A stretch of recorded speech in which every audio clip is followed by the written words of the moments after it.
I struggled to reach for the folding ruler. I used my mouth to bite it open. Then I took out a piece of gum and chewed it soft. I stuck it to the tip of the ruler and slowly lowered it into the pit. I easily touched the phone screen, excited. I entered the unlock code, but the ruler was too flimsy and hard to control. I entered the wrong password 3 times, which locked the phone for 1 minute. I felt helpless. All I could do was rest and save strength, because my right hand was nailed to the ground by a steel bar. Now I could only rely on the phone inside to call for help. Even worse, the timed bomb outside would go off in half an hour. By then I would surely die.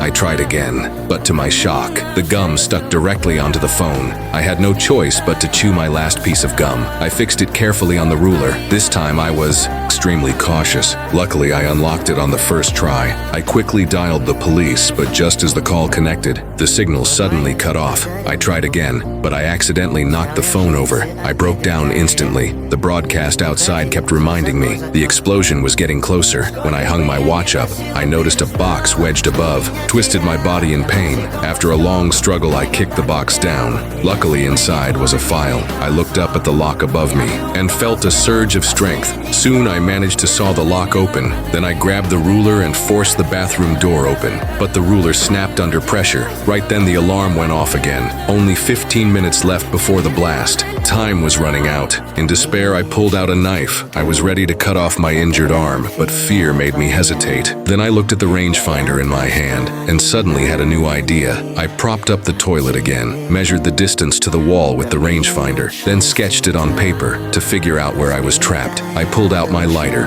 took off my pants, wrapped them around a hammer, lit them on fire and threw them out. I hoped someone outside would notice, but to my horror, thick smoke quickly filled the room. I had no choice but to grab my helmet and pour the filthy toilet water outside. It was disgusting, but the fire was put out. Now only 10 minutes remained. I vented my anger and despair, but time kept ticking away. I forced myself to calm down. Through a small hole, I spotted the bomb right beside me, and I happened to see a rabbit passing by. I tossed a carrot near it, hoping it would bite through the wires, but the rabbit just left. Now only 6 minutes were left. I carefully studied the detonator's position, then pulled out a roll of toilet paper and prepared to burn the device down.